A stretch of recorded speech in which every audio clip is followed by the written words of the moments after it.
Hi, my name is Chris Sadler. I'm the Director of Human Resources for the Sun Prairie Area School District. And for the July 12th, 2023 school board meeting, I am bringing a proposal for the 2024-2025 district calendar. As you read through the situation and recommendations report, you will see that these calendars every year are collaborated with among our work groups for each one of the employee groups, from our support staff, professional educators, administrators, administrative support. That's worked through our employee work groups. It's shown to them, asked for any feedback to see if there's something we can improve on each year in our calendar to better suit our ultimate outcome or our ultimate goal of improving student outcomes. But also, obviously, there's a lot of other considerations in there too, to make sure that the calendar has consistency from the past and improvements from the past as well. These calendars also go through our operations team for our operations directors to look at them to see if there's something that needs to be changed or improved upon, our teaching, learning, and equity team, and also just cabinet as a whole to find out, to make sure that these calendars fit our instructional minutes that's required by DPI, which is talked about in the situation report, but also to meet assessment timelines and all the other pieces that need to be considered when we think about a calendar. I know that you can read the situation report, so I'm just going to focus on the differences and the similarities from the 2023-24 school year calendar, which is upcoming, to the 2024-25 calendar. Now, when we look at the 2023-24 calendar in comparison to the proposed 24-25 calendar, which you can see in the links, our parent caregiver conferences were moved a little bit later in the semester, and that, especially at the secondary level, this will allow our staff to get to know the students better, both from a social aspect, but also from an academic aspect too, to provide them a little bit more time to assess their understanding and also set goals for the rest of that semester or year. It gives them enough time to understand them, but also enough time to set goals that are reasonable to attain as students move forward in their learning. We also, in the 24-25 calendar, probably one of the biggest differences is a 2-week winter break. A lot of the work groups provide feedback saying, like, if there's any way we can possibly do that each year, we should shoot for trying to do a 2-week winter break.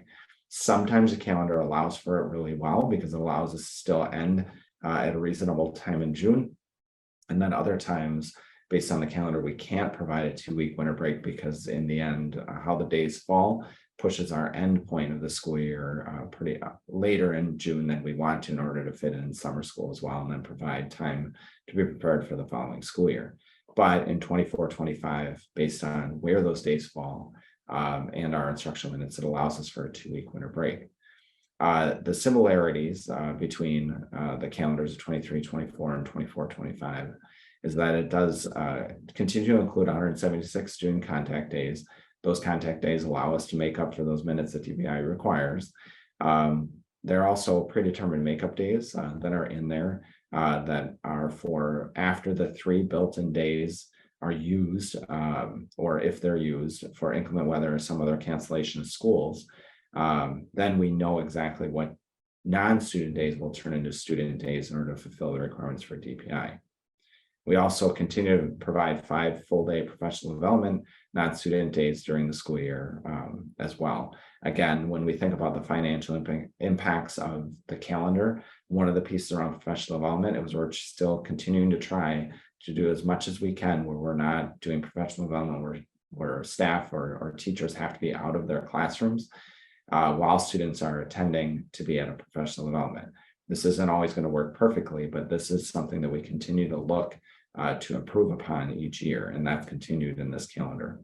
The other piece that's different from this calendar, though you won't see it in here so much, is that we extended our support staff and hourly staff that are school year only from 189 paid work days to 192 paid work days. What this does is it allows them to be part of the prior to school professional development and more of the professional development that happens during the school year on those non-student contact days where staff are required to be for professional development. They can now be a part of those as well.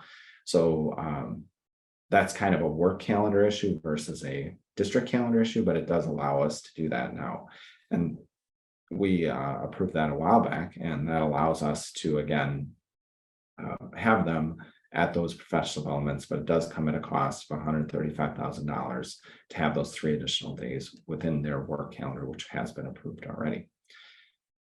So on behalf of the superintendent and the director of human resources, we recommend the approval of the proposed 2024-2025 academic year calendar as presented in attachment 1.